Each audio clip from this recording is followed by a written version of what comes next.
Can you tell me what happened to your daughter, just in your own words, what you understand took place? What has happened is they went up to Wasilla, and as they're out there, you know, my daughter's hanging out, having a good time with their friends. They got to Wasilla, and on the way back, they stopped by Thunderbird Falls. My daughter, she just wanted friends. She just wanted to have fun, so she's going with the whole thing. Denali and Caden decided to walk up a path with her, have a good time. And then somehow Denali convinced my daughter she was the type of person that if you asked her to do something she really liked you, she'd do it. And they made some sort of duct tape game. But when they went too far with the duct tape game, my daughter started panicking.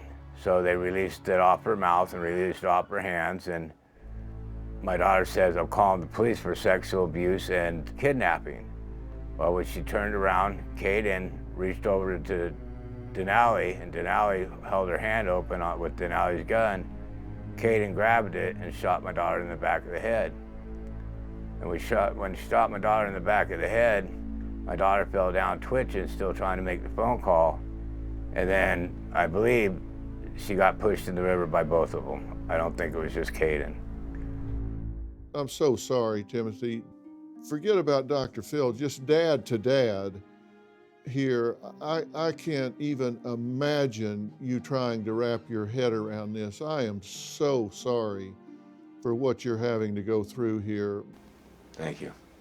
Do you know where the gun came from? The gun belonged to Denali. She brought the gun. I'm sure this was premeditated because she had the gun, it was loaded, she had the duct tape, she had the things, and she was prepared for it. When you last talked to her at 2:37, at that point, do you think there was already a plan to go into the woods and take your daughter's life? Yes. You said that they got out there and started playing this duct tape game. So do you think they said to her, this is all just a game in order to get her to go along with it and allow herself to be taped up? Yeah, my daughter would have went along with it, trusting Denali, because to her it would have been funny until she got her mouth duct taped and her hands duct taped. Knowing her, you think she would have at that point panicked, been uneasy with what was going on? Yes, she felt uncomfortable with what was going on. She panicked, and they released her mouth and hands. And at that time, she threatened to call the police, and as she turned around, that's when she got shot. Michaela, you certainly knew Cynthia about as well as anyone. Is it surprising to you that she would be so trusting and believe that these friends were just having a good time? No, it's not surprising.